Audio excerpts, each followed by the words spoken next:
अम्मा फ़क़त क़ालल्लाहुल हकीम फ़ी किताबिहिल मुबीन बिस्मिल्लाहिर रहमानिर रहीम वजअलनाहुम अइम्मतन यहदून बिअम्रिना व औहयना इलैहिम फ़िअलल खैराति व इक़ामस सलाति व ईताअज़ ज़कात व कानू लना आबिदीन। सलवात पढ़ेंगे मोहम्मद व आले मोहम्मद।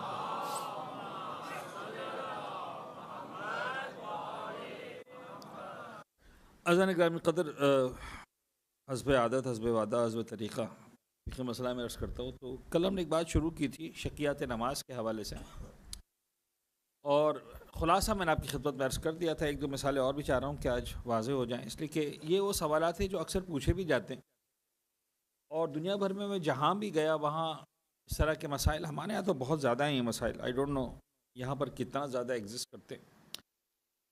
शकियात नमाज उन्वान ही बता रहा है कि हर उस फ़र्द के लिए है कि जिसको नमाज के दौरान किसी मकाम पर कोई शक पेश आया। तो जाहिर सी बात है कि ये शक पेश आना, मैं इसको अगर बहुत ही पॉजिटिव उसमें आप कहूँ तो हमारे इंसान होने की दलील है और गैर मासूम होने की दलील है। गौर फरमा रहे हैं, मासूम को शक नहीं होता, शक किसको होता है? हमें होता है। तो ठीक है, हम इंसान हैं, ज़रूरी तो नहीं है कि हमेशा नमाज के दौरान या इबादतों के दौरान हमारी तवज्जो 100% हो। अल्लाह करे कि हो, यानी ये ऐसा नहीं कि आपका मसला है, ये मेरा भी मसला है, दुनिया के हर इंसान का मसला है। हम सब एक जैसे, कारोबार है, घर है, रोज़ी है, रिज़्क है, पता नहीं औलाद है, तालीम है, बीमारी है, ऐसे हज़ार तरह के मसाइल है इंसान। और कमाल ये है कि अगर किसी मसले का हल ना मिल रहा हो तो नमाज़ पढ़ना शुरू कर दें। कोई अगर हिसाब किताब भी याद नहीं आ रहा ना, कोई लेन देन किया, लिया था, दिया था, 2 रकात नमाज़ पढ़े, देखें कैसे शैतान आपको याद दिलाएगा। वो अल्लाह की तरफ तवज्जो नहीं रहने देगा, वो कहेगा ठीक है यार, तो नमाज को छोड़, मैं तुझे बता देता हूँ क्या था मामला पुराना। तो अच्छा, तो नॉर्मली अगर इंसान को शक पेश आता है तो ठीक है जी, कोई मसला नहीं, शक पेश आ गया। अहले बैत अतार ने इस पर ना डांटा है, ना नाराज़ हुए हैं, ना परवरदिगार ने डांटा है, ना नाराज़ हुआ है। को ठीक है, शक पेश आया है तो ये मसला है, इस तरह से हल करो। और जैसा कि मैंने अर्ज़ किया कि 3 तरह के शकूक हैं, यानी देखना पड़ेगा कि तुम्हें किस चीज़ का शक हो रहा है। बाज़ मकामात पर परवरदिगार ने वाकई नाराज़गी का इज़हार किया है। लफ्ज़ नाराज़गी मैं अपनी मर्ज़ी से कह रहा हूँ, जो मेरी अंडरस्टैंडिंग है कि भाई तुम्हें ये शक हो रहा है तो हम तुमको माफ़ नहीं करेंगे, तुम्हारी नमाज बातिल। जैसे मैंने बताया, वाजिब अगर 2 रकअती नमाज या 3 रकअती नमाज, इसमें अगर आपको शक हो रहा है रकअतों की तादाद के बारे में, पहली की दूसरी, दूसरी की तीसरी, परवरदिगार कहते हैं मैं माफ़ नहीं करूँगा, तुम्हारी नमाज बातिल है। यानी तुम्हें इतनी तवज्जो तो होनी चाहिए, इससे कम में गुजारा नहीं। लेकिन बहुत सारे शक है, परवरदिगार कहते हैं परवाह करने की ज़रूरत नहीं है। अज़ान ग्रामी, आज का जुमला अगर मैं समझा सकूं, देखिए हम जब मजलिस पढ़ते हैं ना, जैसा कोई भी तालिब इल्म, तो हमारे साथ प्रॉब्लम क्या होता है? हमारे साथ प्रॉब्लम ये होता है कि जो हमारी ऑडियंस है उसमें इस तरफ की एक्सट्रीम भी होती है, इस तरफ की एक्सट्रीम भी होती है, और वो नहीं पता होता कौन बैठा हुआ है यहाँ पर हमारे सामने। जो मैं कल अर्ज़ कर रहा था कि एक कैटेगरी वाले ही बैठे होते हैं जो हर जगह समझते हैं कि दीन माफ़ नहीं करेगा, एक जगह बी कैटेगरी वाले बैठे होते हैं जो कहते हैं हर जगह दिन माफ़ कर देगा। ना भाई ये सही है ना वो सही है। परवरदिगार हर जगह जो है वो खुला हाथ रख के नहीं बैठा। बाज़ जगहों पर खुदा कहेगा नहीं सॉरी, तुम्हारी गलती काबिल बर्दाश्त नहीं, काबिल कबूल नहीं है। ना हर जगह खुदा मिसाल के तौर पर जो है वो नाराज़ होगा कि भाई तुमने गलती क्यों की, ठीक है गलती हो गई, कोई बात नहीं, माफ़ करो। मुझे और आपको मेरा जुमला याद रखिएगा, अल्लाह ताला से ज़्यादा दीनदार नहीं बनना। पता नहीं समझा पाओ, अल्लाह के मैं समझा पाऊं, मोहम्मद और आले मोहम्मद से ज़्यादा दीनदार नहीं बनना हमको। वो शुकूक जिनकी परवाह करने की ज़रूरत नहीं है। कौन कह रहा है? परवरदिगार कह रहा है। कौन कह रहा है? मोहम्मदुर रसूलुल्लाह कह रहे हैं। कौन कह रहा है? अमीर कायनात कह रहे हैं। कौन कह रहा है? इमाम सादिक कह रहे हैं। कौन कह रहा है? इमाम ताहिरीन कह रहे हैं। सलवा पढ़े इमाम ताहिरीन की ज़ात।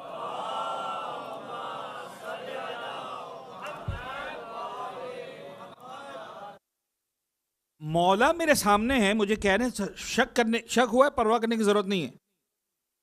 और मैं कहूँ नहीं मौला शक हुआ है, मैं तो यानी मैं इतना दीनदार हूं कि जिसकी खैरात में दीन मिला है उसकी भी नहीं सुनूंगा। मैं मिसाल देके समझाऊं ताकि आपको क्या आप सोचेंगे मौलाना साहब इतना नाराज क्यों हो रहे हैं। खैर मैं नाराज नहीं, और आपको अंदाजा है कि मैं हल्के फुल्के अंदाज में बात कर रहा हूं, लेकिन जो मेरे जहन में बड़ी अजीब बात, मसलन नमाज के अंदर शुकूक में एक शक वो है कि भाई जिस मकाम से आप आगे गुजर गए उसमें पीछे अगर कोई शक हो रहा है परवाह करने की जरूरत नहीं। मसलन आपने अल्लाह अकबर कह दिया, आपने अल्हम्दुलिल्लाह शुरू कर दी, अब आपको शक हो रहा है कि यार मैंने अल्लाह अकबर सही कहा कि नहीं कहा। अच्छा अल्हम्दुलिल्लाह शुरू भी नहीं की, आपने अल्लाह अकबर कह दिया, अब मैं नारा लगा रहा हूं, जवाब दीजिए। अच्छा नारा बाद में लगाऊंगा, सॉरी। आपने अल्लाह अकबर कह दिया, ठीक है जी, अभी आपने अल्हम्दुलिल्लाह शुरू नहीं किया, आपको शक हो रहा है मैंने अल्लाह अकबर सही कहा कि नहीं कहा। आप यकीन जानिए, मैं आपको सही बता रहा हूं, मैं अपना जाती मुशाहिदा बता रहा हूं कई सालों का, बहुत से लोगों की सुई अल्लाह अकबर पे ही अटक जाती है, वो आगे ही नहीं बढ़ पा रहे। अल्लाह अकबर नहीं हुआ, अल्लाह अकबर नहीं हुआ, 10 मरतबा अल्लाह अकबर कह रहे हैं, पता चला नमाज नहीं हो रही, अल्लाह अकबर की तस्बीह हो रही है। अच्छा मैं खुदा ना खासा किसी का मजाक नहीं उड़ा रहा, मुझे मुमकिन है यहाँ कोई बैठा हुआ हो और उसको ऐसा लग रहा हो कि मौलाना मेरा मजाक उड़ा रहे हैं, खुदा की कसम मैं मजाक नहीं उड़ा रहा, मैं हाथ पकड़ना चाह रहा हूँ, मैं समझाना चाह रहा हूँ। देखिए हम जब डॉक्टर्स के साथ बैठते हैं तो एक बात बड़ी अजीब करते हैं डॉक्टर साहिबान, वो कहते हैं कि बहुत सी मतलब हमारे साथ प्रॉब्लम ये होता है कि बीमार का इलाज इतना मुश्किल नहीं होता जितना बीमार को ये समझाना मुश्किल होता है कि तुम बीमार हो गए हो। बात पहुंच रही कि नहीं? यानी बीमार का इलाज 10 मिनट का है, उसको समझाने में 10 महीने लग जाते हैं कि भाई तुम बीमार हो, ये 10 मिनट का इलाज कर लो। वो अहबाब, वो मेरे भाई, वो मेरी बहनें, वो मेरे बेटे, वो मेरी बेटियां के जो इस तकलीफ के अंदर है, अगेन मैं ये नहीं कह रहा हूं कि यहां पर कोई है, मैं चूंकि शक्कियात के मसाइल थे, मैं जहां भी जाता हूं दुनिया में डिस्कस करता हूं, तो यहां भी चाह रहा हूं डिस्कस करूं। मेरा अंदाजा है कि होगा कोई ना कोई केस, इसलिए मैं थोड़ा सा खुल के बात कर रहा हूं। ऑनलाइन भी लोग सुन रहे हैं, दुनिया भर से सुन रहे हैं, तो ठीक है हम उसको बता दें। दीन कहता है परवाह करने की जरूरत नहीं, तुमने एक बार तो अल्लाह अकबर कह दिया। अब मेरी बात पे गौर कीजिएगा, 3 सूरतें मुमकिन है और तीनों सूरतों का इलाज खुदा बता रहा है, अहले बैत बता रहे हैं। पहली कैफियत, तुम्हें यकीन है कि तुमने सही पढ़ा है,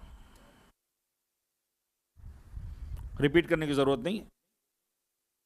तकबीरतुल एहराम तो वैसे भी वाजिब रुकनी है, जानबूझ कर डबल करोगे तो नमाज बातिल हो जाएगी। एक बार तो वो कह दिया, नमाज आगे बढ़ा दो, ओके। दूसरी कैफियत, यकीन है कि तुमने गलत कहा है, जब यकीन हो गया कि गलत कहा है तो कोई गुंजाइश ही नहीं, दोबारा पढ़ो, ये भी आसान है। नंबर 3, आई डोंट नो, मुझे नहीं पता मैंने सही कहा या गलत कहा, मैंने कह तो दिया लेकिन मुझे नहीं पता कि मैंने सही कहा है या गलत कहा है। ये वो मकाम है जहां दीन कहता है परवाह करने की जरूरत नहीं है, तुम आगे बढ़ो, तुमने कह दिया ना, हमने मान लिया, खत्म हो के बाद आगे बढ़ो। अब तुम शक के आलम में हो, नहीं क्या पता गलत हो गया होगा, तो क्या पता मेरी नमाज सही नहीं होगी, तो क्या पता। इन सब में आखिरी जुमला पता है क्या है? क्या पता सही नहीं हुआ होगा, क्या पता मैंने गलत कहा हो। मैं खुदा की बारगाह में क्या जवाब दूंगा? भाई वो खुदा ही कह रहा है कि आगे बढ़ जाओ। वो जो सारे सवाल थे वो तुम्हारे थे, सही कहा है कि नहीं कहा, पता नहीं गलत तो नहीं हो गया, लेकिन आखिरी सारी बहस क्यों है? मेरा परवरदिगार मुझसे नाराज ना हो जाए, मेरा परवरदिगार ना कह दे कि गलत है।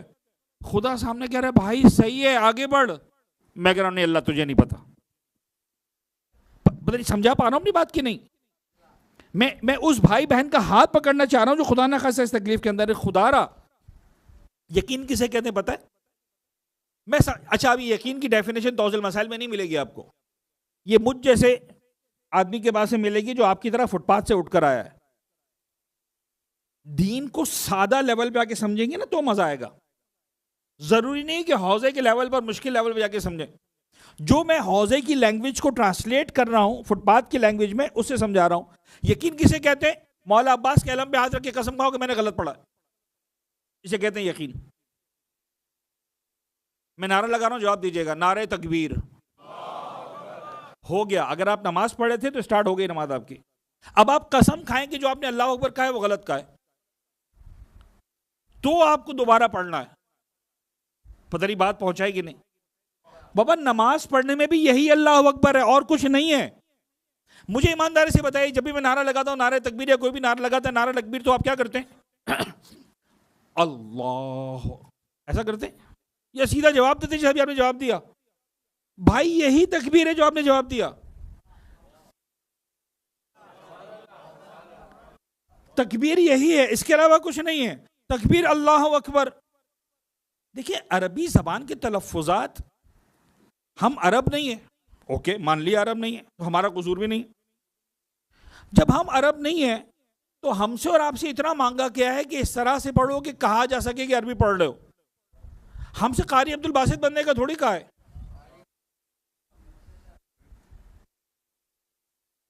मैं आपको बताऊं, एक रिवायत बड़ी अजीब है। ज़ुहाद का तलफ़ुज़ अरबी के मुश्किल तरीन तलफ़ुज़ात में से एक है। दुनिया भर में बहस है, ज़ुहाद पढ़ना है, दुआत पढ़ना है, ऐसा पढ़ना है, वैसा पढ़ना है, और जब से मैं पैदा हुआ तब से मसला चल रहा है। 1000 साल गुजर जाएंगे, मसला चलता रहेगा। बाद में समझ आया कि भाई जब से हम पैदा हुए नहीं, तब से पैगंबर है, तब से चल रहा है मसला। मैंने एक रिवायत पढ़ी, अल्लाह के रसूल इरशाद फरमाते हैं, अना अफ़सहुल अरब बिज़्ज़ाद। पैगंबर फरमाते हैं पूरे अरब में जैसा ज़ात का तलफ़ुज़ मैं करता हूं ऐसा कोई नहीं कर सकता। तो जब सलमान और अबू ज़र भी नहीं कर सकते तो मैं कौन होता हूं? समझ में आ रही बात? भाई आपने सीधा सीधा, मैंने कहा फातिहा, तो आप फातिहा पढ़ते हैं कि नहीं पढ़ते? क्या पढ़ते हैं फातिहा में? सूरह अल-हम्द पढ़ते हैं। वो जो सूरह अल-हम्द पढ़ते हैं वही नमाज़ें पढ़नी है आपको। अगर गलत पढ़ते हैं नमाज के अंदर, अगर यहाँ फातिहा में, तो महरूमों को गलत क्यों देने, फिर ना पढ़ें। तो जो खुदा मरहूमों तक ये फातिहा पहुंचा रहा है वही खुदा अपने लिए भी एक्सेप्ट करेगा। तुम्हें जैसा आता है, हाँ तुम जान के गलत पढ़ रहे हो, एक अलग बात, वो मैं उसकी बात नहीं कर रहा। अगेन मैंने कहा ना, दो तरह के लोग होते हैं। एक वो होते हैं जो अपने आप को अज़ियत में डाल लेते हैं, एक वो कहते हैं कोई मेहनत ही नहीं करनी। मैं खुदा रहा उनसे नहीं कह रहा हूं जो कह रहे हैं मेहनत ही नहीं करनी। भाई मेहनत करनी है, तुम्हारा तलफ़ुज़ नहीं है, तलफ़ुज़ ही करो। ऐसा ना हो कि जो असातिज़ा बैठे नाराज़ हो जाए, मौलाना हम इतने सालों से समझा रहे थे कि तुम्हारे तलफ़ुज़ात सही नहीं है, आपने एक मजलिस में आके हमारा जो है काम ही ख़राब कर दिया सारा। नहीं, मैं समझता हूँ अगर आपकी ज़बान नहीं है, आप तलफ़ुज़ात काफ और काफ पता नहीं ये नहीं कर पाते, थोड़ा सा मेहनत करें, कोशिश करें। लेकिन भाई अपने आप को बीमार करने की ज़रूरत नहीं है। अगर कहा जा सके तुमने कहा है अल्लाह अकबर, काफ़ी है। कहा जा सके तुमने पढ़ा है अल्हम्दुलिल्लाह रब्बिल आलमीन, काफ़ी है। देखिए ये जो मामला थे ना, मैं अगर आपको मिजाज कुरान बताऊं, कुरान मजीद की एक सूरा है, हम पढ़ तो लेते हैं, गौर नहीं करते। कुल अऊज़ु बिरब्बिन नास, मलिकिन नास, इलाहिन नास, मिन शर्रिल, ये क्या है? वसवास।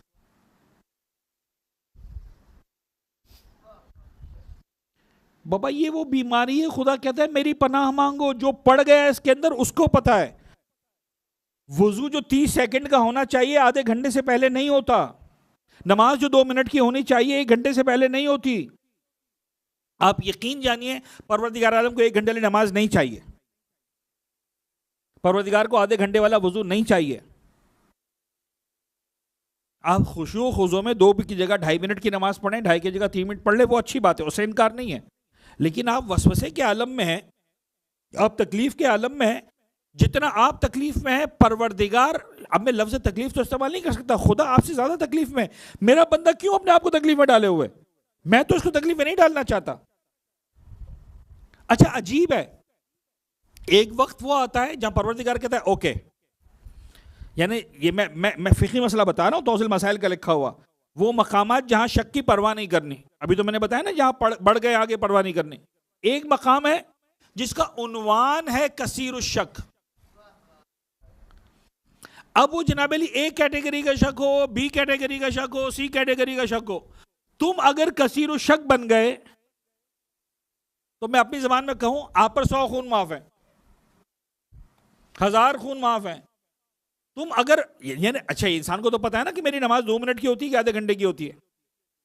इंसान को पता है ना 2 मिनट की होती है कि 10 मिनट की होती है नमाज। परेशान है बेचारा, नहीं पढ़ पा रहा, सूरह अलहम में फंसा हुआ है, तकबीरतुल एहराम में फंसा हुआ है, सूरह कुल अल्लाह में फंसा हुआ है, रुकू के जिक्र में फंसा हुआ है, नहीं आगे बढ़ पा रहा, वुजू नहीं हो पा रहा उसका आधे घंटे से पहले, बाथरूम में जाता है निकलता नहीं है, किए जा रहा है, धोए जा रहा है अपने हाथ को, चेहरों को। परवरदिगार कहता है लिसन, तू साइड पे आ, तू मेरा प्यारा बंदा है, इधर आ जा। जितने मसाइल थे ना वो यानी मिसाल के तौर पर फर्ज करें यहाँ पर इस वक्त 200 लोग बैठे हुए हैं, एक उनमें से ऐसा है, खुदा कहता है 199 का मसला अलग है, तेरा मसला अलग है, तू साइड पे आ जा। तुझे सबसे पहले इस बीमारी से निकलना जरूरी है। तेरा इलाज क्या है? जैसा वुजू होता है एक मरतबा में कर ले, बस खत्म हो गया। यानी सिवाय ये कि वो बीमार खुद सही ना होना चाह रहा हो, तो वो अल्लाह पर तो इल्जाम ना लगाए ना कि मैं परवरदिगार की खातिर कर रहा हूं। ऐसा ना गिरामी, फ़िक़ी मसाइल में इतना टाइम नहीं लेना है, यानी एजेंडा में नहीं कि टाइम लेना है, लेकिन आज मुझे पता है कि मेरा खालिस मजमा है। वो कल जो मजमा आया था वो ज़ाहिर सी बात है कि मौला की शहादत की शब थी, तो एक बड़ी तादाद मोमिनीन कराम की। आज वो हैं जो सुनने वाले, जिनको सुनना है वाक़ा था, तो मैं फिर काम की बातें करें ना, थोड़ा सा सुन लें, सीख लें। सर हम हर इबादत के अंदर कहते हैं क़ुर्बतन इलल्लाह, कहते कि नहीं कहते? वज़ू करता हूँ क़ुर्बतन इलल्लाह, गुस्ल करता हूँ क़ुर्बतन इलल्लाह, नमाज़ पढ़ता हूँ क़ुर्बतन इलल्लाह, रोज़ा रखता हूँ क़ुर्बतन इलल्लाह। मुझे कोई बताएगा क़ुर्बतन इलल्लाह की माना क्या है? जी सर, अल्लाह का क़ुर्ब हासिल करने के लिए। और कोई और माना? खुदा से नज़दीक, खुशनुदी खुदा के लिए, और खुदा की रज़ा हासिल करने के लिए। और सर आपको यकीन नहीं आएगा, मैं किसी को डिसरिस्पेक्ट नहीं करना चाह रहा हूँ, ये तर्जुमे सब गलत हैं। क़ुर्बतन इलल्लाह का माना अल्लाह की खुशनुदी हासिल करना नहीं है, अल्लाह का क़ुर्ब हासिल करना नहीं है, अल्लाह की रज़ा हासिल करना नहीं है। फिर क्या है? अब सब सोच में पड़ गया ना।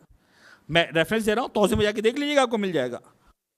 क़ुर्बतन इलल्लाह का सिर्फ एक माना है, सिर्फ एक, यानी चाहे तो 3-4 मरतबा लगा दें, सिर्फ और सिर्फ और सिर्फ और सिर्फ एक माना है। क्या माना है? अल्लाह ताला के हुक्म को अंजाम देने के लिए, दैट्स इट।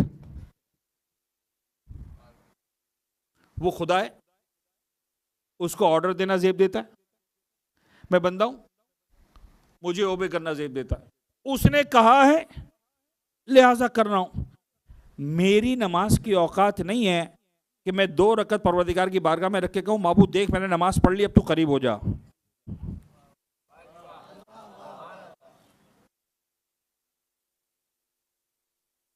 वो हो जाए उसकी मेहरबानी है, वो राजी हो जाए उसका करम है, कमाल है उसका। मैं नहीं समझता अहले बैत अतार की किसी नमाज पर परवरदिगार राजी नहीं होगा, लेकिन मिजाज परवरदिगार यह है कि जब उसकी समझ में आता है तब वो राजी होने का ऐलान करता है। जिंदगी भर नमाज पढ़ने पर रजायत का ऐलान न करने वाला एक रात मुसल्ले को छोड़कर बिस्तर पे सो गया तो अपने राजी होने का ऐलान कर दिया। मेराज के शब की बात कर रहा हूं सर, सलवात पढ़े ना मोहम्मद वाले मोहम्मद।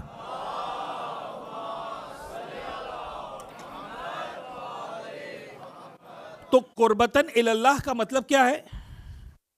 उसके हुक्म को बजा लाने के लिए।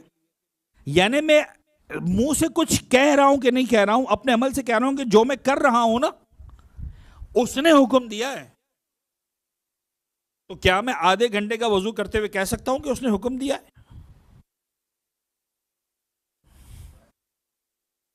परवरदिगार ने उस 1 घंटे के वजू का हुक्म नहीं दिया, परवरदिगार ने उस 1 घंटे की 2 रकात नमाज का हुक्म नहीं दिया, न फकत नहीं दिया, वो मना कर रहा है। तो ये कुर्बतन अल्लाह तो ना हुआ, ये अल्लाह के हुक्म की इताअत ना हुई, ये तो अल्लाह के हुक्म की खिलाफ वर्जी हो गई। परवरदिगार कहता है मां बंदे तू मेरा प्यारा बंदा है, तू मुझे प्यारा है, तू इबादत करने के लिए आए, मेरी खातिर वजू के लिए तो आधा घंटा लगा रहा है, मैं तुझे बता रहा हूं कि मैं राजी नहीं हूं उसके ऊपर, मुझे नहीं चाहिए, तुम अपने आप को रिलैक्स करो। एक मरतबा तुम्हें लगता है गलत है, कोई बात नहीं, यानी किसी और, यानी वही मैंने कहा ना 200 में से ये एक की बात हो रही है, 199 की नहीं हो रही। उन 199 से कहा जाएगा वजू गलत है दोबारा करो, इस एक से कहा जाएगा तेरा वजू गलत है तब भी सही है। जब तक कि तू इस बीमारी से 100% बाहर ना आ जा, उसके बाद जब नॉर्मल हो गया फिर दोबारा तुझे शक हो, कोई बात नहीं, शक की परवाह करना, मसला नहीं। और फिर क्या होगा, 23 सेकंड की जगह 35 सेकंड का वजू हो जाएगा, 35 की जगह 40 सेकंड का हो जाएगा, वो मसला नहीं है। बात समझा पा रहा हूं अपनी मैं? नजासत ताहरत के मसाइल, खुदा बचाए इंसान को, जब खुदा ना खास्ता मेरे पास कराची में केसेस आते हैं, आप यकीन जानिए खून के आंसू रोने का दिल करता है इस बच्चों को देखकर। नौजवान लड़के तकलीफ के आलम में, उनको लगता है दुनिया की हर शय नजीस है। मासूम की जबान से निकला वो जुमला क्या है, कुल्लु शैइन लक ताहिर हत्ता तअलम अन्नहु नजस। ये एग्जैक्टली अल्फाज मासूम की जबान से, दुनिया में हर चीज परवरदिगार ने पाक बनाई है। अब आज फिक्री मसाले बात चल रही, ठीक है। कायनात में परवरदिगार आलम ने हर शय पाक बनाई है, लिहाजा तौज़ील मसाइल में आपको पाक चीजों की लिस्ट नजर नहीं आती।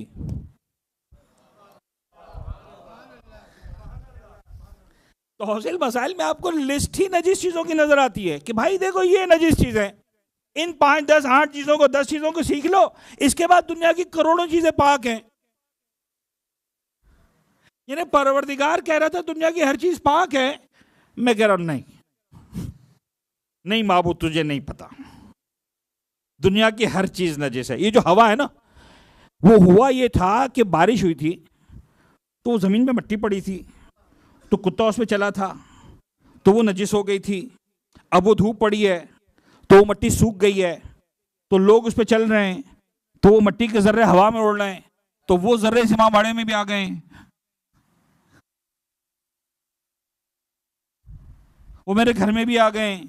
मैं उसी सड़क से चलकर आया हूं तो वो मिट्टी के जर्रे मेरे कपड़ों पर भी बैठे, तो मेरे सर पर भी बैठे, तो मिट्टी के जर्रे मेरे जिस्म पे भी लगे। कौन सी दुनिया में हो? मोहम्मद और आले मोहम्मद को खुश करने की दुनिया में। यानी वाकई खुदा की कसम मौला खुश हो रहे हैं इससे। मैं दयानतदारी के साथ इस मेंबर में बैठ के कह रहा हूं, खुदा की कसम मौला खुश नहीं है इस बात के ऊपर। कौन सी दुनिया में आप क्या कर रहे हैं आप? यानी आप यकीन जानिए, मैं जानता हूं एक दोस्त को अपने, वो नहीं अर्ज कर सकते, एक सलवा पढ़े मोहम्मद वाले मोहम्मद।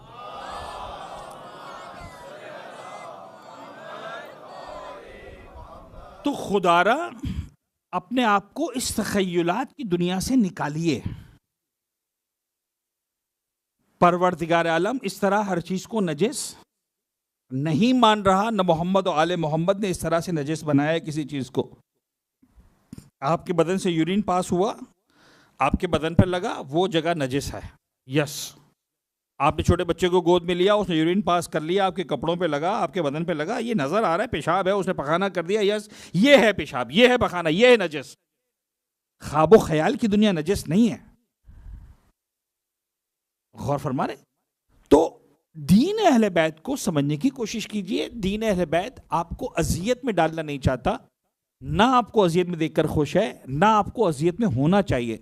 हाँ, पहले मरहले में आप इस बात को समझें कि हाँ यार ये मेरे साथ प्रॉब्लम है, और जब प्रॉब्लम है तो इसका हल कौन बताएगा? खुद मोहम्मद वाले मोहम्मद बताएंगे। और जब आप अहले बैत अतार के पास जाएंगे तो अहले बैत कहेंगे कि बाबा ये चीजें नजिस, तुम शक के आलम में हो, तुम सबसे पहले शक से निकलो, कसीरु शक हो, तुम पर तो दुनिया का हर खून माफ है, तुम परेशान मत हो, खत्म, तुम समझो दुनिया की हर चीज पाक है। यानी मेरे लिए नजिस नजिस है, उस बीमार के लिए पाक भी नजिस है। मैं इससे बढ़कर और क्या जुमला कहूं? सॉरी, नजिस भी पाक है। ऐसे बीमार के लिए खुद मासूम कहने बाबा नजिस भी पाक है, तुम समझो पाक है, नहीं नजिस कुछ भी। तुम अपने आप को इस बीमारी से निकालो, तुम्हें परवाह करने की जरूरत नहीं है। उसूल काफी में एक रिवायत है, वो आपके सामने पेश करूं। एक शख्स आया छठे इमाम की खिदमत में,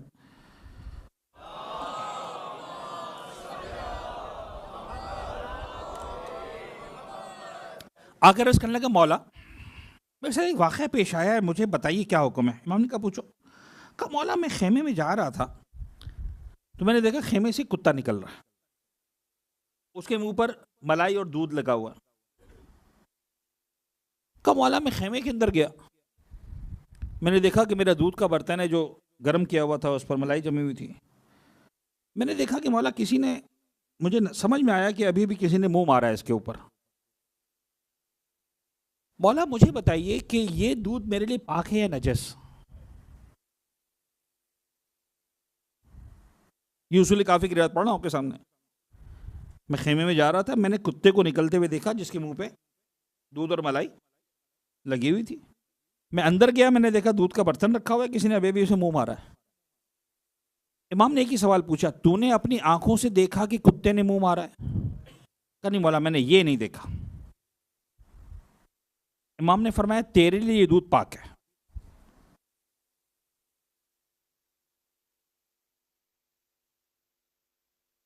ईमानदारी से बताइए कितने लोग हैं जो मौला की इस बात को मानने को तैयार हैं? अहले बैत ने इस तरह से तरबियत की अपने चाहने वालों की, अपने मानने वालों की। अब नहीं पता हिकायत के तौर पर बताया गया या वाकई इसका वाकया पेश आया।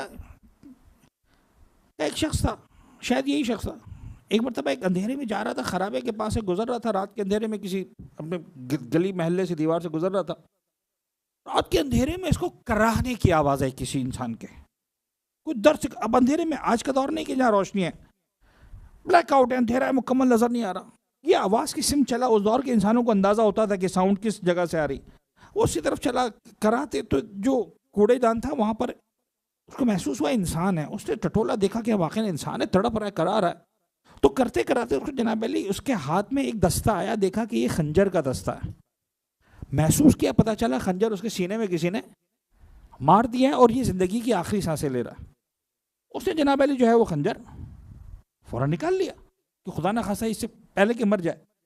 इसका खंजर निकालना, खंजर से खून टपक रहा है, खंजर इसके हाथ में है, नीचे वो तड़प रहा है, बिजली चमकी। इस कराहने वाले की आवाज सुनकर 4-5 लोग और भी आ रहे थे इधर उधर से। वो जो एक लम्हे के लिए बिजली चमकी, सबने देखा कि ये मर रहा है, इसके हाथ में खंजर है, खून टपक रहा है। पता नहीं बात पहुंची कि नहीं पहुंची। बाबा तुमने हाथ में पकड़ा हुआ खंजर देखा, टपकता हुआ खून देखा, खंजर मारते हुए नहीं देखा, ये कातिल नहीं है। पता नहीं बात पहुंच रही कि नहीं। तो भाई नजासत तहरत के मामले में अहले बैत अतार से ज्यादा दीनदार बनने की जरूरत नहीं। तौहीद मसाइल में आपको क्या लिस्ट नजर आएगी? जने फ़िक़ी मसाइल से, ये मेरी अब क्या करूं, अल्लाह ने अता किया है, इसी फ़िक़ी मसाइल से अहले बैत की फजीलत निकलती है। तौहीद मसाइल में आपको लिस्ट नजर आएगी किसकी? नजासात की। फिर दूसरी लिस्ट नजर आएगी मुताहिरात की। अब ये वही समझेंगे जो तौहीद मसाइल से थोड़ा उनकी, जिनका अच्छी दोस्ती है, जरा सी भी अच्छी दोस्ती है। एक लिस्ट नजासात की, ये चीजें नजीस हैं। एक है मुताहिरात की, यानी पाक करने वाली चीजें। देखिए पाक चीजों के 2 लेवल हैं। एक वो जो पाक है पाक कर नहीं सकती, मसलन लकड़ी पाक है कि नहीं? पाक है, लेकिन किसी चीज को पाक नहीं कर सकती। मसलन मेरे उंगली में कट गई, खून निकल आया और मैं चाहूं कि लकड़ी पाक कर दे मेरे इस हाथ को, तो मेरी उंगली को पाक नहीं करेगी ये लकड़ी, ठीक है ना? बल्कि अगर मैं खून लगाऊंगा तो ये लकड़ी खुद नजिस हो जाएगी। समझ में आ रही की बात नहीं? मेरा कपड़ा पाक है लेकिन किसी चीज को पाक करने की ताकत नहीं रखता। अगर मिसाल के तौर पर मुझे खून निकल आया और मैं चाहूं कि इसे साफ हो सकता है मेरा हाथ, पाक नहीं हो सकता। गौर फरमा रहे? तो कपड़ा पाक है, ताहिर है, फिक़ा की लैंग्वेज में मुताहिर नहीं है। लकड़ी पाक है, ताहिर है, मुताहिर नहीं है। समझ में आ गया? तो मुताहिर वो पाक जो कायनात की वो चीजें हैं जो इतना पाक हैं कि खुद तो पाक हैं, नजिस चीज को पाक कर देती हैं। यानी यही नजिस हाथ लेकर मैं जब नलके के पास जाता हूं, पानी खोलता हूं, तो अब ये मेरा हाथ का खून पानी को नजिस नहीं करता, वो पानी इतना पावरफुल है मेरे हाथ को पाक कर देता है। वो नजासत पजीर नहीं है, वो तहारत अता करने वाला है, लिहाजा उसे मुताहिर कहते हैं। समझ में आ गया? बस गिरामी एक लफ्ज़ समझाऊंगा अरबी ज़बान का और फिर आ जाओ अपने मौजू पर जल्दी से। वह खैर मौजू स्टार्ट हो चुका है। दुनिया में वो चीज़ें जो पाक हैं लेकिन दूसरे को पाक नहीं कर सकती हैं, उसकी पाकीज़गी को कहते हैं तहारत। और वो चीज़ें जो इतना पाक हैं कि खुद भी पाक है, दूसरे को भी पाक कर सकते हैं, उसकी पाकीज़गी को तहारत नहीं कहते, उसकी पाकीज़गी को ततहीर कहते हैं। इन्नमा युरीदुल्लाह लियुज़हिबा अन्कुम रिज्सा अहलल बैत व युत्तहिरकुम तत्हीरा। तहारत वाली पाकीज़गी हम सबको मिली है, तत्हीर वाली पाकीज़गी मोहम्मद वाले मोहम्मद को मिली है।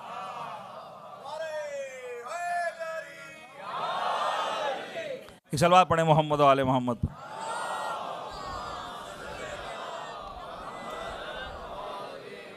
जज़ाकल। अहले बैत यथार उस तहारत की बुलंदी पर हैं। इंसान कुफ्र की नजासत लेकर आता है, पाक होकर जाता है। मुनाफिकत की नजासत लेकर आता है, पाक होकर आता है। किब्र और गुरूर की नजासत लेकर आता है, पाक होकर जाता है। हसद की नजासत लेकर आता है, पाक। ये है अहले बैत यथार की तहारत। एक सलवात पढ़े मोहम्मद वाले मोहम्मद के साथ।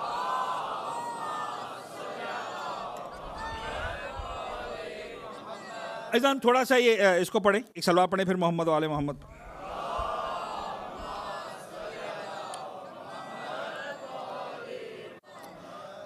बड़े बुलंदी पर हैं अल्फाज जो मौला ने अपनी पहली पहली दुआ के अंदर, क्या बात है इस दुआ की जनाब, और इसको डिस्कस किया इमाम ने।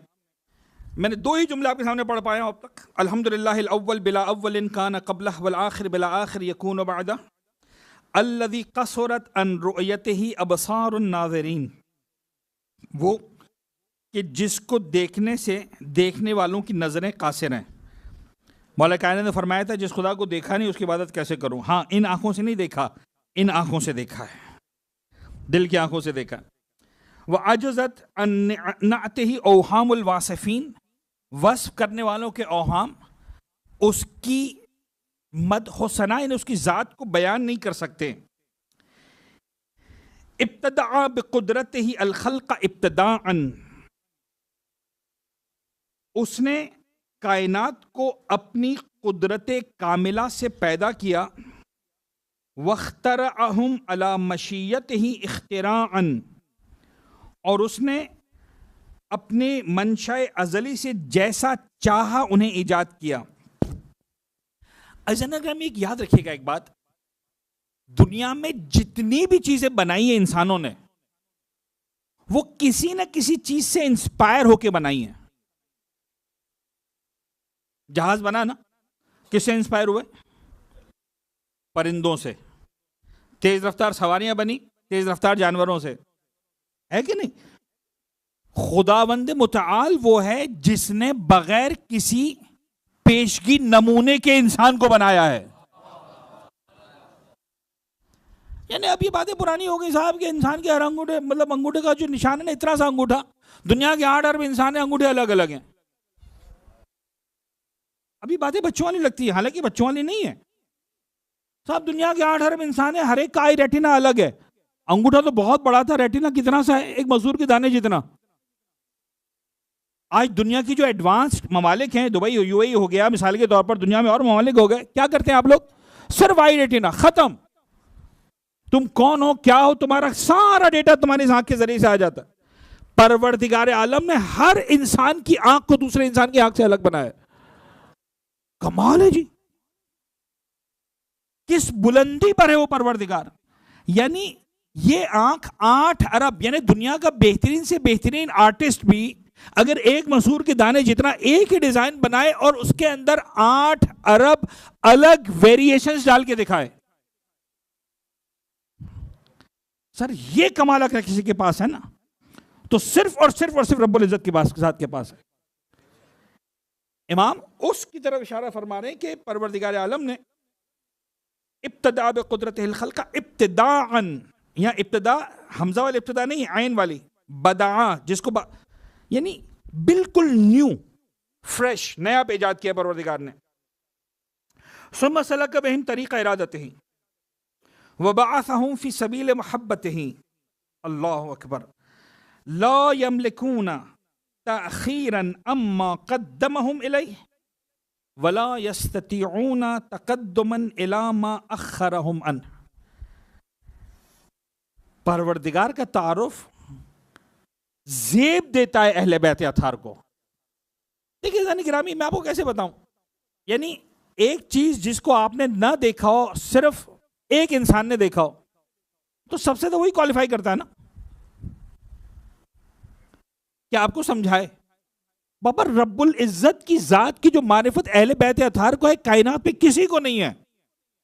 वो क्वालिफाई करते हैं कि परवरदिगार को समझाएं।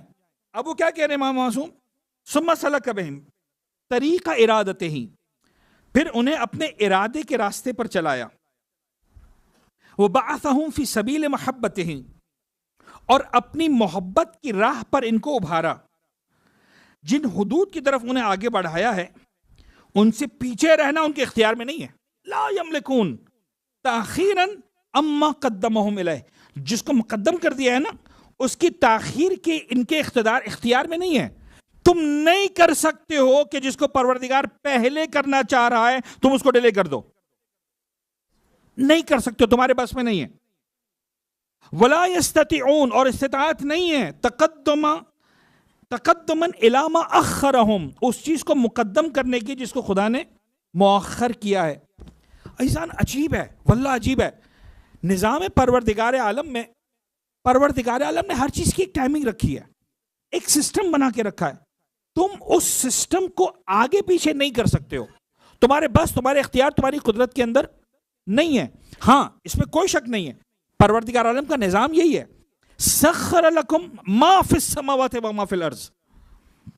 परवरदिगार आलम ने तुम्हारे लिए कायनात की हर शय को बनाकर तस्खीर कर दिया, तुम्हें अपनी मोहब्बत के रास्ते पे चलाया है। क़ज़ा व क़दर के मामले में परवरदिगार ने आकर लाइन लगा दी है, ये हमारी रेड लाइन है, यहां से तुम आगे क्रॉस नहीं कर सकते हो, बाकी तुम्हें जो करना है करो, ठीक है। सख्खर लकुम मा फिस समावाति व मा फिल अर्ज़। एक जुमला आपको आसान अल्फाज में समझाने की कोशिश करूं, अल्लाह के लिए मैसेज पहुंच जाए। परवरदिगार आलम ने इस सारी कायनात को इंसान के लिए बनाया है, इंसान को अपने लिए बनाया है। अब्रो बादो माहो खुर्शीदो फलक दर खानन तो नानी बेकफारी व बेकफलत नखोरी। फारसी का बड़ा मशहूर शेर है, बड़ा जबरदस्त शेर है। अब्रो, अब्र बादलों को कहते हैं, बाद हवाओं को कहते हैं। अब्रो बादो माहो खुर्शीद चांद और सूरज। अब्रुबादो माहो खुर्शीद फलक, और पूरा फलकियात का निज़ाम दरकारन। परवरदिगार ने इतनी मेगा इंडस्ट्री लगाई है, हवाएं चलती हैं अपने वक्त पर, बादल उड़ते हैं अपने निज़ाम के तहत, सूरज निकलता है अपने वक्त पर, चांद निकलता है अपने वक्त पर, फलकियात का सिस्टम काम करता है अपने वक्त पर। अब्रुबादो माहो खुर्शीद फलक दरकारन, ये सब के सब काम पे लगे हुए हैं। क्यों? तो नानी बेकफारी व बेगफलत न खोरी, ए इंसान इसलिए कि तू रोटी खा, गफलत न खा। कायनात को तेरे लिए बनाया, तुझे अपने लिए बनाया। परवरदिगार मोहब्बत के रास्ते से बुला रहा है अपने आप की तरफ। इमाम फरमा रहे सुम्मा सलकहुम तरीका मोहब्बत ही, परवरदिगार आलम इंसान को अपनी मोहब्बत के रास्ते पे लगा रहा है। बासहुम फी सबील मोहब्बत ही। अच्छा, इसके बाद पर खुदा क्या कह रहा है? वजअल लिकुल्लि रूहिम मिनहुम क़ूतन मालूमन मक़सूमन मिन रिज़्क़िही, और परवरदिगार आलम ने हर ज़ी रूह के लिए अपने पैदा करदा रिस्क में से मुअय्यन और मालूम रोजी मुकर्रर करके दी है। जिसे ज्यादा दिया है उसे कोई घटाने वाला घटा नहीं सकता, जिसे कम दिया है उसे कोई बढ़ाने वाला बढ़ा नहीं सकता। अच्छा, अब अगेन यहां पर बाज़ औक़ात इसके एक मनफी मीनिंग भी जहन में आते हैं, लिहाजा अहले बैत अतार और कुरान की बातों को समझने के बाद नतीजा निकालना पड़ेगा। मकसद ये नहीं है कि आप जितनी भी मेहनत करेंगे आपको उतना ही मिलेगा, नहीं। लैसा लिल इंसान इल्ला मा सआ। एक शख्स आया मौला कायनात की खिदमत में, कहने लगा मौला फला शख्स बड़ा जो है ना बड़ा मुत्तकी है। इमाम ने कहा अच्छा, वो तारीफ कर रहा था इसकी। कहा मौला बहुत मुत्तकी इंसान है, बड़ा परहेजगार। क्या करता है? कहा मौला कुछ नहीं करता, सारा दिन मस्जिद में बैठा इबादत करता रहता है, नमाजें पढ़ता है, कुरान पढ़ता है, दुआएं करता है। तो इमाम ने कहा वो खाता भी थे कैसे? कहा मौला उसको जरूरत नहीं कुछ करने की, उतने लोग उसके चाहने वाले हैं, उसके लिए ग़िज़ा का इंतजाम करते हैं, उसके लिए खाने का इंतजाम करते हैं, उसके लिए पीने का इंतजाम करते हैं। फिर जो उसको मिल जाता है खा लेता है, जो उसको मिल जाता है पी लेता है। अजीब जुमला है, अमीर कायनात की ज़ुबान पर आया। इमाम ने फरमाया कूफे की गलियों के कुत्ते भी ऐसा करते हैं। इन जुमलों का मतलब ये नहीं कि हाथ पे हाथ रख के बैठ जाओ, नहीं, आपको पूरी एफर्ट्स करनी है। और परवरदिगार के एल्गोरिथम में लिखा है क्लियर, तुम जितना एफर्ट्स करोगे परवरदिगार तुम्हें उतना अता करेगा। हलाल के रास्ते में एफर्ट करोगे, हलाल से अता करेगा। हराम के रास्ते में एफर्ट करोगे, हराम से अता करेगा। तुम्हारी चॉइस है कि तुम हलाल से हासिल करना चाहते हो कि हराम से हासिल करना चाहते हो।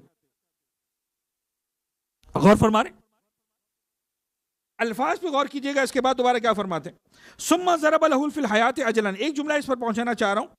सुम्मा ज़रब लहुल फिल हयात अजलन मौकूता व नसब लहु अमदन महदूदा यतहत्तउ इलैहि बिअय्याम उम्रिह। अरबी नहीं पढ़ता हूं, तर्जुमा पढ़ता हूं। फिर ये कि उसने अपनी जिंदगी का एक वक्त मुकर्रर कर दिया, एक मुअय्यना मुद्दत उसके लिए ठहरा दिया, जिस मुद्दत की तरफ वो अपनी जिंदगी के दिनों से बढ़ता और अपने ज़माने जीस्त के सालों से उसके नज़दीक होता है, यहाँ तक कि जब ज़िंदगी की इंतहा को पहुँच जाता है और अपनी उम्र का हिसाब पूरा कर लेता है, तो अल्लाह उसे अपने सवाब बेपाया तक जिसकी तरफ उसे बुलाया था या खौफनाक अजाब की जानिब जिसे बयान कर दिया था, कब्ज़ रूह के बाद पहुँचा देता है, ताकि अपने अदल की बिना पर बुरे लोगों को उनकी बदअमालियों की सज़ा और नेकोकारों को अच्छा बदला दे। अच्छा, मैं तो समझ रहा था दुआओं की किताब है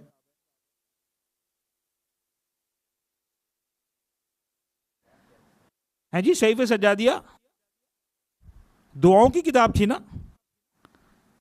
कौन सी दुआ मांगी अब तक? अल्लाह की हमदो सना हम भी नहीं कर रहे, ज़ाते इलाही का तारुफ करवा रहे हैं, निजाम परवरदिगार को डिस्कस कर रहे हैं। आसान अल्फाज में कहूं, अंदर की बातें बता रहे हैं। आज कामयाब कौन होता है? जिसको अंदर की बात पता चल जाए। यार अंदर की बात बताओ, डॉलर गिरने वाला है, मार्केट ऊपर जाने वाली कि नीचे, गोल्ड ऊपर जाने वाला है कि नीचे आने वाला, अंदर की बात बताओ। बाबा ये बता रहे हैं अंदर की बात, और यही बता सकते हैं, इन्हीं को जेब देता है और उन्होंने बताया है, खुल के बताया है। देखो सिस्टम ये है, इस सिस्टम से आगे पीछे होगे खराब हो जाओगे। परवरदिगार तुम्हें जबरदस्ती जन्नत में नहीं डालना चाहता, परवरदिगार तुम्हें जबरदस्ती जहन्नम में नहीं डालना चाहता। तुम्हारी कमाल इंसानियत ये है कि इख्तियार के साथ जन्नत में जाओ। इन्ना हदैनाहु सबील इम्मा शाकिरन व कफूरा। अब जुमला देखें, वल्हम्दुलिल्लाहिल्लज़ी। अच्छा, मैं आगे जुमले पे आना चाह रहा था, लिहाजा ये जुमला आपके सामने पढ़ना चाह रहा हूं। वल्हम्दुलिल्लाह, और हमद उस खुदा के लिए, अल्लज़ी। अब देखिए जुमला, देखिए खुदा की कसम कितना पावरफुल जुमला है। लौ हबसा अन इबादिही मअरिफत हम्दिह अलामा अबलाहुम मिन मिननिहिल अल मुतताबिआ व अस्बग अलैहिम मिन निअमिहिल मुतज़ाहिरा।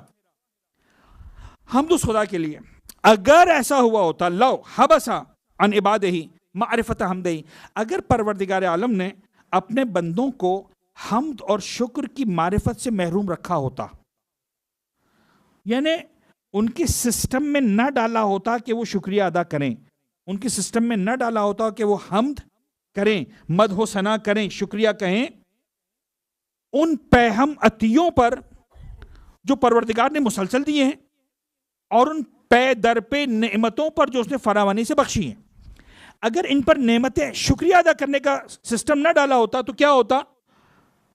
लतसर्रुफु फी मिननिही फलम यहमदुहु, तो वो उसकी नेमतों में तसर्रुफ तो करते, उसकी नेमतों को इस्तेमाल तो करते, मगर उसकी हम्दो सना ना करते, उसके रिस्क में फारिगुल बाली से बसर तो करते, खाते उसका रिस्क दबा के खाते, सारी जिंदगी खाते, मगर उसका शुक्र बजा ना लाते।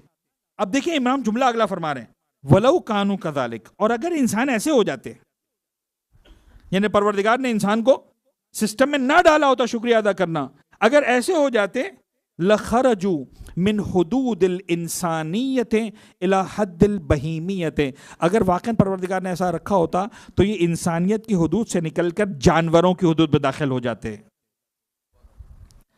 अल्लाह अकबर। परवरदिगार हमारे सिस्टम में जबरदस्ती भी हमसे हमदो सना ले सकता था, लेकिन उसमें फिर इंसानियत का कमाल ना रहता। इन्ना हदैनाहु सबील, परवरदिगार ने सारी कायनात को बनाया, किसी के अंदर शुक्रिया का मादा नहीं डाला, डाला तो सिर्फ इंसान के अंदर डाला, और तवक्को भी इंसान से है कि इंसान तू हमारा शुक्रिया अदा कर। और अगर तुम शुक्रिया अदा नहीं करते हो, इमाम मासूम की पहली दुआ का खुलासा यह है कि अगर इस शुक्रिया को एक्टिवेट नहीं करते हो, अगर इस शुक्रिया की मंजिल पर नहीं आते हो, इस हम्दो सना को अंजाम नहीं देते हो, तुम इंसानियत की हुदूद से निकलकर जानवरों की हुदूद में पहुंच चुके हो। अज़ीज़ान गिरामी, मैं आपको बताऊं सिंपल थोड़ा सा, परवरदिगार आलम का निज़ाम है, वो बाज़ औक़ात बंदों को अपनी तरफ बुलाने के लिए भी तकलीफ में डालता है तो आखिर तो अपने हो ना। वो पता नहीं एक हिकायत पता नहीं कहाँ से आई थी, कह रहे एक मंजिला, बहुत ऊंची मंजिला इमारत बन रही थी 25, दुबई वाले तो आशना है इन चीज़ों से, यूएई वाले सॉरी, लंबी लंबी इमारतें 20, 25, 30, 40 मंजिला इमारतें। अब जनाब अली जो है वो 10-12 मंजिलों से ऊपर से जो है वो इमारत बन रही थी, एक मजदूर नीचे खड़ा हुआ था, ठेकेदार ऊपर था, उसको कुछ काम था, वो ज़माना नहीं है कि फ़ोन आ गए हो, मोबाइल आ गए हो, सब कुछ। उसने बड़ी ऊपर से आवाज़ें दी, चिल्लाया, आवाज़ें दी मजदूर को, भाई फला फला, वो सुन नहीं रहा, उसका वो अपने कामों में लगा हुआ है, क्या करने जी। इसने जनाब अली जो है ऊपर से मिसाल के तौर पर 5 दिरहम का नोट फेंका, वो नोट जनाब अली जो है वो आहिस्ता आहिस्ता आहिस्ता वो 15-20 मंजिलों से जो है नीचे आया, इसकी कदमों के पास, इसने उठाया, जेब में डाला, काम शुरू। वो ठेकेदार ने कहा तो नोट ज़ाया हो गया मेरा। उसने 10 दिनों का नोट फेंका ऊपर से, पता नहीं 50 दिनों का नोट फेंका, 100 दिनों का फेंका, ये उठाता जेब में डालता, काम कर जा रहा है। इसने कहा यार ऐसे नहीं होगा। अब उसने क्या किया, ऊपर से छोटा सा पत्थर लिया जो उसका सर भी ना फाड़ दे, वो ऊपर से फेंका, सीधा आके सर पे लगा। अब इसे सर उठा के देखा, उसने कहा ऊपर आ जा। परवरदिगार भी हमारे साथ यही करता है, नहीं हम परवरदिगार के साथ वो करते हैं, वो नेमतें दिए जाता है, हम उठाते हैं, जेब में डालते हैं, आगे बढ़ जाते हैं, फिर नेमत देता है, आगे फिर नेमत देता है, आगे बढ़ जाते हैं। परवरदिगार कहता है नहीं तू ऐसे नहीं आएगा मेरे पास। एक सलवार पढ़े ना मोहम्मद वाले मोहम्मद पर,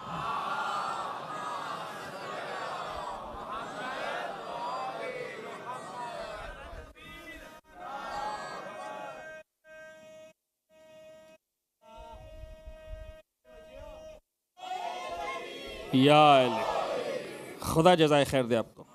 निज़ाम ये अच्छा, आज एक और वादा जो मुसलसल पहले दिन से हो रहा है, आज 5 मजलिस हो गई, तो एक हक भी पढ़ लेते हैं, सलवार पढ़ते हैं मोहम्मद वाले मोहम्मद पर।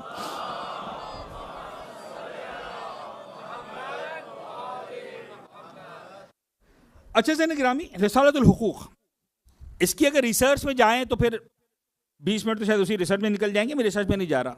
75 हुकूक थे जो इमाम ने इमला करवाए थे। आज जो रिसालतुल हुकूक अवेलेबल हैं उनमें 51 हुकूक अवेलेबल हैं, बास किताबों में 54 हुकूक तक भी अवेलेबल हैं। मुरूर ज़माना में बाकी जो है चीज़ें हाथ से निकल चुकी हैं। इमाम ने पूरी तमहीद बनाई है, परवरदिगार ने किस किस तरह से हकूक रखे, उस तमहीद को बाईपास करते हुए सबसे पहला हक, मैं चारों पहले हक को जो है हम बाईपास ना करें। एक सलवा पढ़े मोहम्मद वाले मोहम्मद पर।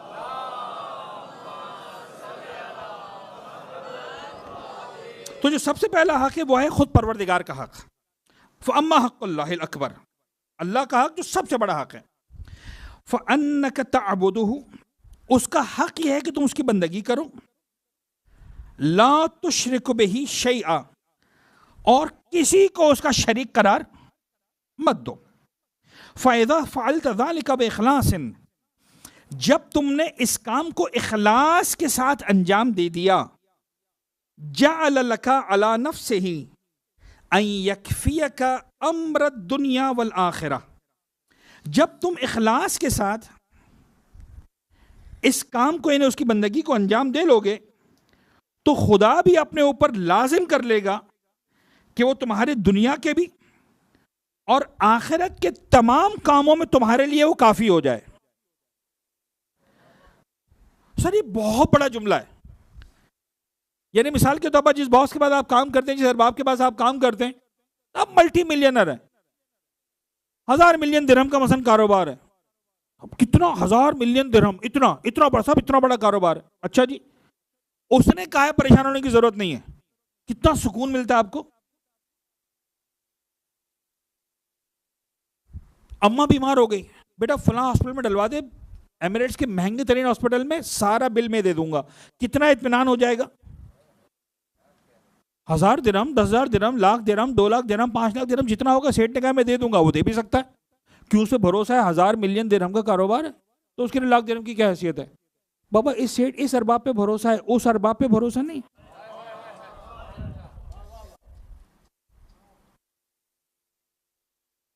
हक़्क़ुल्लाहिल अकबर, तुम उसकी बंदगी करो। अच्छा ये अब ताबुदहू, इसका बंदगी का मतलब क्या है? मुसल्ला पे जाके बैठ जाओ। मैं एक बार इसको पूरा कर दूं जो इस लफ्ज़ को, और फिर मैं आ जाऊं अपने कुछ समझाने पर, क्योंकि इसके बाद अम्मा हक़्क़ नफ्स का। अच्छा खत्म हो गया। आखिर व यहफ़ज़ लका मा तुहिब्बु मिन्हा, वो अपने आप पर लाजिम कर लेगा कि वो तुम्हारी दुनियावी और उखरवी के सारे मामलात में तुम्हारे लिए काफ़ी हो जाए और तुम्हारे लिए तुम्हारी महबूब और पसंदीदा चीज़ों को महफूज कर ले। ये परवरदिगार का कमिटमेंट है। चाहता क्या है परवरदिगार कीमत में? बंदगी। बंदगी किसे कहते हैं जी? बंदगी कहते हैं उसकी जात के सामने 100% सरेंडर कर देना। जैसा वो कहता जाए उसके सामने सर झुका देना, अपनी मर्जी से कुछ ना करना। सर निजाम परवरदिगार के अंदर जो हमसे मांगा गया ना, यही मांगा गया। परवरदिगार के सामने, पैगंबर के सामने, अहले बैत अतार के सामने 100% सरेंडर। इताअत इसी को कहते हैं। या अय्युहल्लज़ीना आमनू अतीउल्लाह व अतीउर रसूल व उलिल अम्र मिनकुम। अल्लाह की इताअत, रसूल की इताअत, रसूल की इताअत, उलिल अम्र की इताअत। उल्टा करें बात एक ही रहेगी, उलिल अम्र की इताअत, रसूल की इताअत, रसूल की इताअत, अल्लाह की इताअत। इताअत की मंजिल में 100% सरेंडर। आपने जनाब अली इताअत की मंजिल में कुछ आगे पीछे होने की इजाजत नहीं है। और इताअत की मंजिल का इम्तिहान जो है ना, वो सेकंडों से भी कम में होता है। एक शख्स आया छठे इमाम की खिदमत में, कहने लगा फर्जंद रसूल में आया हूं खुरासान से। क्या है?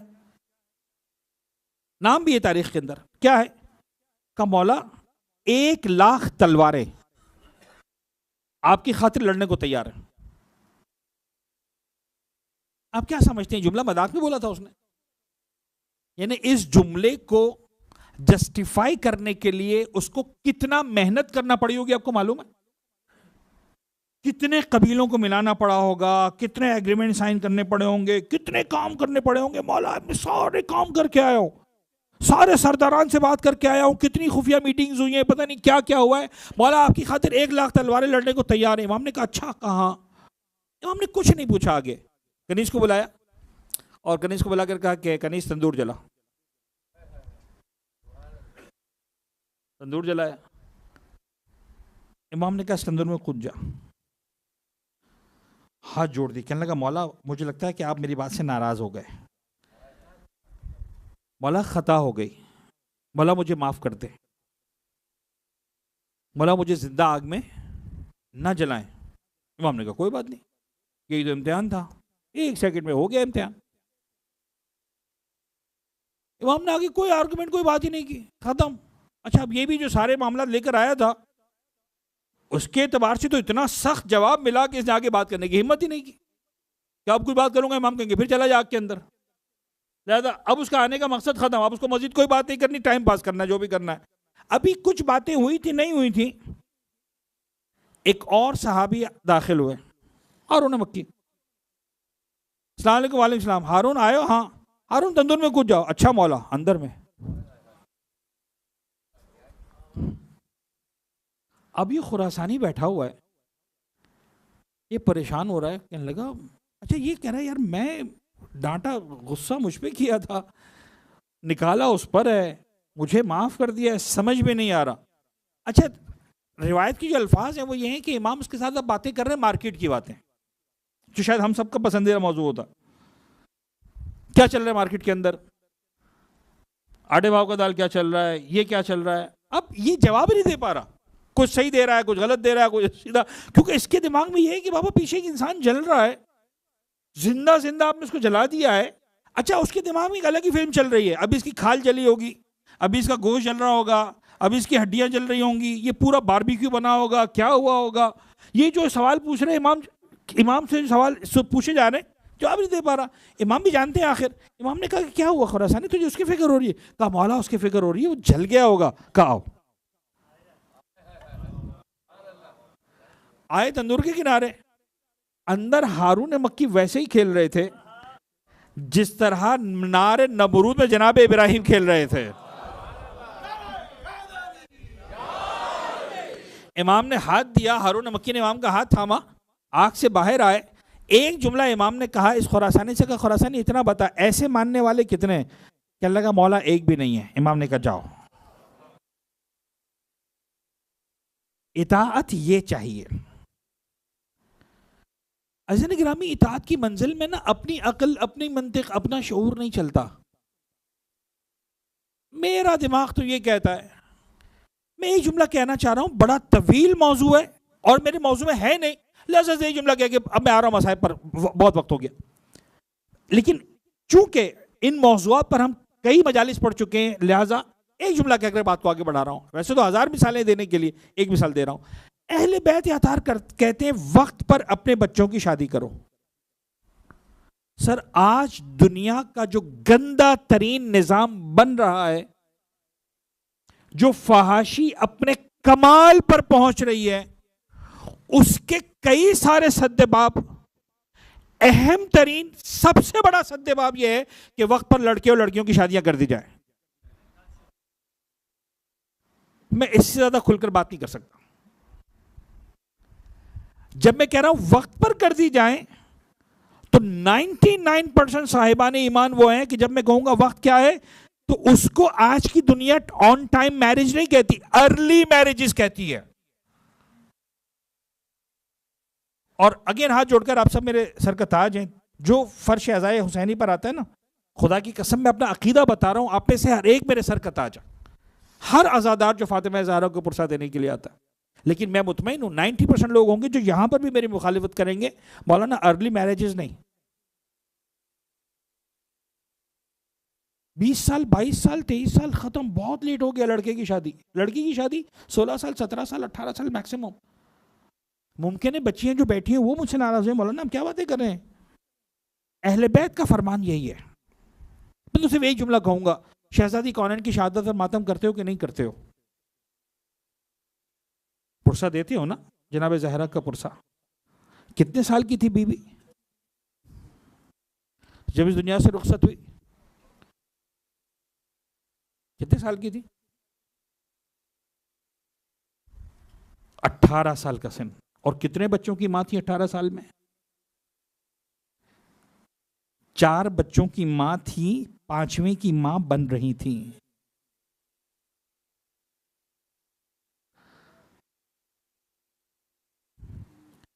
और खुदा गवाह, फातिमा ज़हरा को या बाबा का गम खा गया या उस 5वें बच्चे का गम खा गया।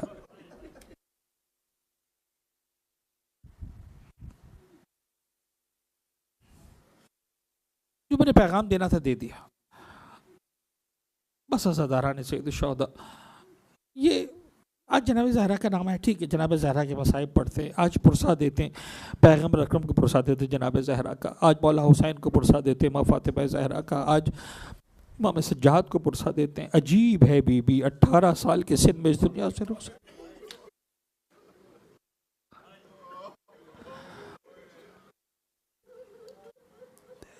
जुमला सुनोगे, बर्दाश्त कर सकोगे? कहती कि मौला कायनात सर को झुका के आए घर के अंदर, सर झुका हुआ था, मिजाज आशना थी। जनाब ज़हरा ने फौरन कहा कि याली क्या बात है, आपका चेहरा उतरा हुआ है। कहने लगे ज़हरा क्या बताऊं, मदीने वालों ने कहा है कि ज़हरा से कह दो या दिन में रोया करें या रात में।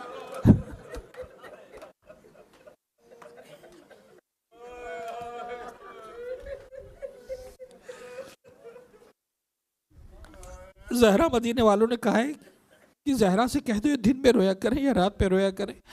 फातिमा ज़हरा ने सुना, कहा अली इतनी सी बात, कोई बात नहीं, कल से हम चले जाया करेंगे मदीने से बाहर।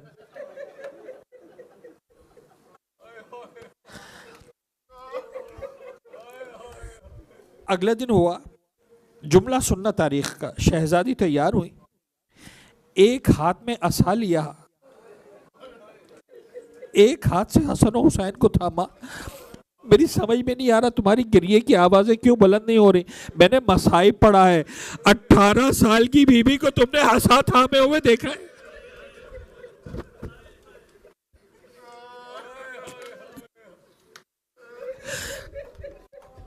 रसूल की बेटी 18 साल की जवानी में इतनी ज़ईफ हो गई, बगैर असा के सहारे के चल नहीं सकती थी। टूटी हुई पसलियों के साथ ज़हरा चले तो कैसे चले?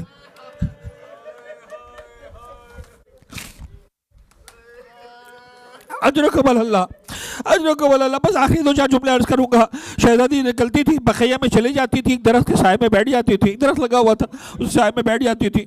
मौला हसन और हुसैन सामने बैठते थे, छोटे छोटे बच्चे, 6-6 7 के बच्चे। जहरा बैठी होती थी। ये पहली जाकिरा थी, छोटी मजलिस थी, 2 सुनने वाले होते थे। जहरा जो अशार पढ़ती थी, मैं 2 अशार पढ़ूंगा, एक फजीलत का शेर पढ़ूंगा, एक मसाइब का शेर पढ़ूंगा, मजलिस मुकम्मल हो जाएगी। फजीलत का शेर पढ़ती थी, कहती थी बाबा माजा अला मन शम्म तुरबत अहमदी अल्लाह यशम्म मद ज़मान गवालिया। बाबा तुम्हारी कब्र की मिट्टी कितनी खुशबूदार है बाबा।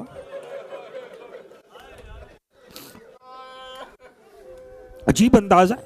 माजा अला मन शम्म तुरबत अहमदी, ए बाबा क्या हो जो एक मरतबा तुम्हारे कब्र की मिट्टी की खुशबू को सूंघ ले। अल्लाह यशम्म मद ज़मान गवालिया, बाबा जिंदगियां गुजर जाएं, उसे क़यामत तो कोई खुशबू सूंघने की जरूरत नहीं पड़ेगी, इतनी भीनी खुशबू है आपकी कब्र मुतहर की। और उसके बाद न जाने क्या दर्द याद आता था, तड़प कर कहती थी बाबा सुब्बत अलैया मसाइब।